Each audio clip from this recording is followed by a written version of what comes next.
म चाहिँ ध्रुव सुवेदी अहिले हाल चाहिँ जापानबाट। अनि आजको मौसम त एकदम दामी छ के, हावा पनि लागिरहेको छ र घाम एकदम चकिलो छ। अनि आज मेरो साथी र म चाहिँ उता बिचतिर जाम। आएको 1 महिना भइसक्यो, रुममा मात्र बसिएको, कामसाम गरिरहेको छैन अहिलेसम्म। अनि यसो घुमौँ न आज भनेर निस्केका छौँ। अब हेरौँ हाम्रो यात्रा कहाँसम्म हुन्छ।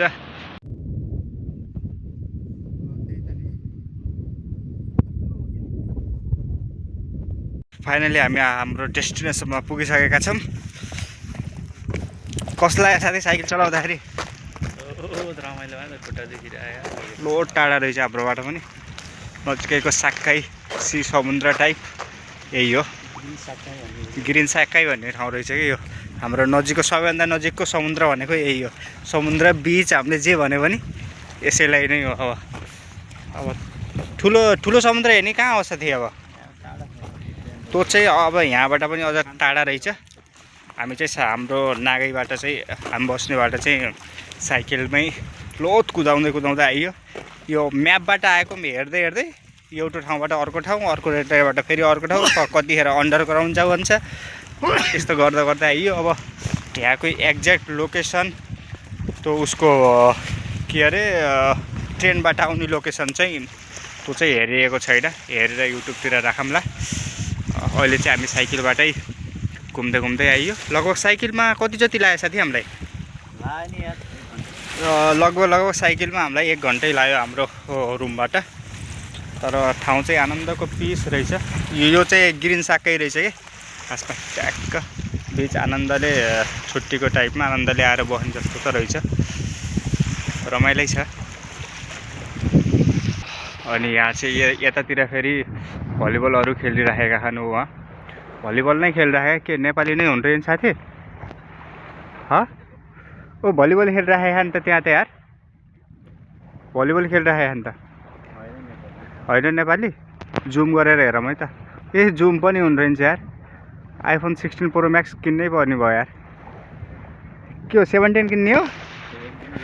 अहिले त 17 18 होइन, अहिले यही फोनले काम चलाउनु पर्छ। लगभग अब 18 19 आएपछि मात्र आइफोनतिर जाने हो। अनि यहाँको सी भनेको चाहिँ यही हो अहिलेको लागि हाम्रो। अब लोड थाक्यो, पानी पनि खाइएन यार। पानी पनि लिएर आइयो। जुस वरिपरि त खै यो भेन्डिङ मसिनहरू पनि हुन्थे, यहाँ त रहन्छ चिलपारामा। ठाउँ चाहिँ चिलिङ छ कि।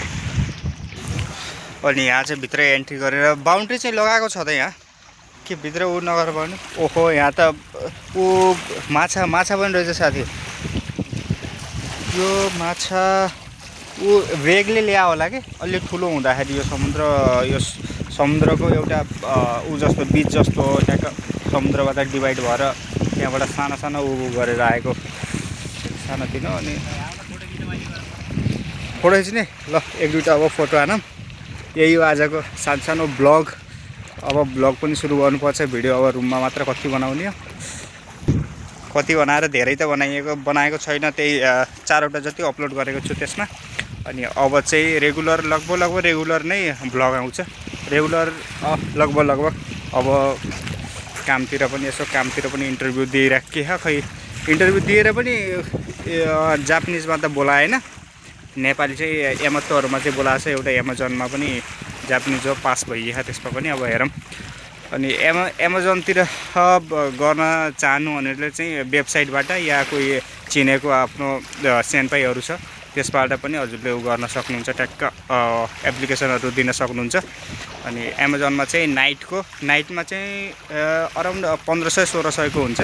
अनि डेमा गर्नुहुन्छ भने चाहिँ डेमा चाहिँ त्यही 1300 अनि आउने जाने टेकीहरू हुन्छ, त्यो सबै दिइरहेको हुन्छ। अनि त्यही हो। अरू अब एमत्तोहरू गर्नुहुन्छ भने एमत्तोहरूमा चाहिँ दिनमा चाहिँ कमै दिन रहेछन् कि, खै अब के भएर अब ल्याङ्ग्वेज नआएर नेपालीहरूले उ गरेर हो कि त्यो चाहिँ आइडिया भएन। तर अब हामीलाई चाहिँ पहिला एमत्तोमा हामीले पनि इन्टरभ्यू दिएको थियो।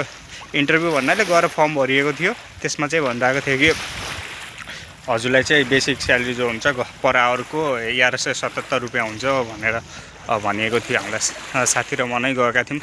अनि त्यसपछि चाहिँ हाम्रो रुमबाट चाहिँ अलिक टाढै थियो कि साइकलबाट 45 मिनट लाउँथ्यो अनि मर्निङमा काम थियो 12 बजे काम सकेर अनि उसमा 12 बजे काम सकेर अनि त्यसपछि गएको हाम्रो स्टार्ट हुन्छ 1:30बाट तबसम्म आएर खाना पनि भ्याइदैन थियो कि त्यति टाढा थियो अनि त्यसपछि त्यो काम चाहिँ क्विट गरियो त्यो क्विट गरेर अर्कोमा चाहिँ इन्टरभ्यू दिएछ मेबी त्यसमा हुन्छ होला जस्तो हामीलाई आशा लागिरहेको छ फोन पनि आएको थियो अनि त्यही हो आजको नयाँ ताजा अनि शान्तिनो भिडियो भनेको साथी भोक लाग्यो यार के पानी पानी हो त खानेकुरा पनि छ क्या यस्तो खोलिहाल त हानिहाल्न पर्छ भोक लाग्छ यार आएको 1 महिना भइसक्यो के हो चाहिँ के यसो इन्ट्रोडक्सन पनि देऊ नि त यार के रे त्यो नामै बिर्सेको यो ए दाल हो दाल हैन के यसलाई के भन्छ यार यो दालबाट बनेको के यार यसलाई नामै बिर्से त्यो हामीले चाहिँ नेपालबाटै हो क्या नेपालबाटै ल्याएको खाइराखौँ आएको 1 महिना भइसक्यो कामसाम पाएन यस्तै हो इन्डिया उसको के अरे जापानको ट्राई गर्नु भनेको त यस्तै हो पैसा नै हुनु पर्यो खानालाई अब बिल आउने बेला भइसक्यो यार साथी पैसा चाहिँ साइकलमा उडाइयो साइकल किन्दै गयो साइकल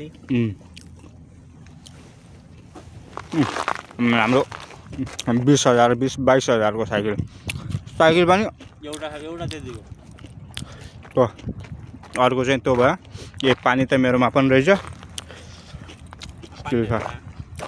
पानी धेरै खायो पिसाब पानी नखाम भने तिर्खा लाउँछ पानी खायो भने पिसाब लाउँछ यहाँ त पब्लिक टोयलेट पनि छैन कि पिसाब लाग्यो भने पनि कम्बिनी भयो सुपा भयो त्यसमा गएर तोरी दोको त्यसका भन्नुपर्छ त मैले चाहिँ उ गरिसकेको छु एक्सपिरियन्स गरिसकेको त्यसको बारेमा चाहिँ अनि एकचोटि चाहिँ म स्टेसनमा छिरेर गरेको पनि छु स्टेसनमा चाहिँ के हुँदो रहेछ भन्दाखेरि जब हामीसित त कार्ड हुन्छ नि त टेकी बनाएको त कार्ड हुन्छ नि कार्डबाट कादो हालेर चाहिँ हामी एन्ट्री गरिन्छ भित्र चाहिँ गइन्छ अनि त्यहाँ हामीले अब टोयलेट युज गरिसकेपछि बाहिर आउनुपर्छ नि त्यहीँबाट एक्जिट गर्नु मिल्दैन के मतलब कार्डबाट एक्जिट गर्नु मिल्दैन त्यसको लागि चाहिँ हजुरले त्यहाँको जो स्टाफ हुन्छ स्टाफलाई भनेर अनि म चाहिँ ट्रेनमा चढ्दिनँ रङ स्टेसन भयो अनि यसलाई चाहिँ उ गरिदिनु न मतलब